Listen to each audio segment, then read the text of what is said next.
guys, welcome back to my channel. Anyway, তো guys, আজকে আমাদের মেন সাবজেক্ট হচ্ছে আমরা বাইরানি খাবো। What is this বাইরানি? আমাদের বাইরানি হয়ে গিয়েছে। আচ্ছা, তোমরা কি কোনোদিনও বাইরানি বা পোলাও খেয়েছো? আমি বাইরানি পোলাও খেয়েছি।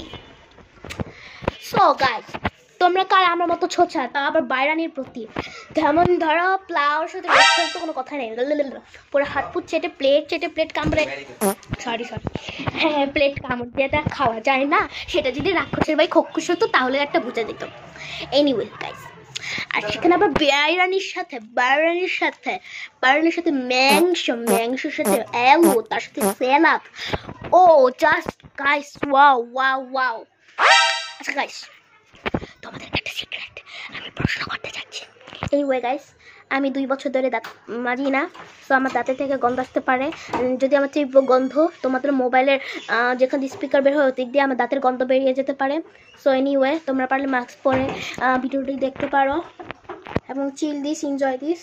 আমি তোমাদেরকে দেখিয়ে খাবো, জেলাস খাবো, তোমরা জেলাসি করবে আমার বাইরে দেখে।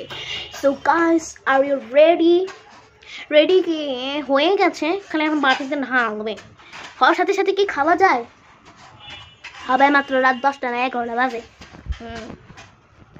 আসলে গাইস, আমি আবার ভালো মতো করে ঘড়ির কাঁটা চিনি না।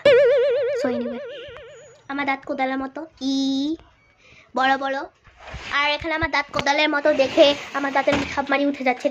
দেখেন ফার্মেসি বসছে আমাদের ঘরে, ফ্রিতে ফার্মেসি বসে গেছে। দেখো গাইস, এটা হচ্ছে ক্যালসিয়াম, আর দেখো এসব বাবার, এটা দেখো ভিটামিন আর কি ওষুধ খেয়ে মরে যাবো, লিভার। সো গাইস এনিওয়ে, আর কি তোমাদের চলো একটা বিড়াল দেখাই। গাইস, বিড়ালটা দেখার তার আগে তোমাদের একটা মেইন ইম্পর্টেন্ট জিনিস দেখাচ্ছি, যেটা ছাড়া বিড়ালটা একেবারে মজবেই না। এনিওয়ে গাইস, একটু বানালে ভুলতেই পারে। আচ্ছা, এইটা হচ্ছে মেইন স্পেশাল আমার জিনিস। Do you know what is this? Do you know? Sorry guys, আমি বিরিয়ানিটা তো তোমাদেরকে দেখিয়ে জেলাসি করে খাওয়াইতে পারলাম না, কারণ আমি যখন ভিডিও করবো তখন আমি খাইতেছিলাম আর একটু ইম্পর্টেন্ট কাজ থাকার কারণে করতে পারি নাই। বাট অন্য তোমাদের বিরিয়ানিটা দেখাই। হালকা আমার কাছে একটু ঝাল লাগছে। এই দেখো আমাদের বিরিয়ানির সমস্ত থালা বাটি। এইটা হচ্ছে আমাদের বাইরানি। দেখো গাইস, বাইরানি। ওকে, তো সবাই ভালো থাকবে। আল্লাহ হাফিজ।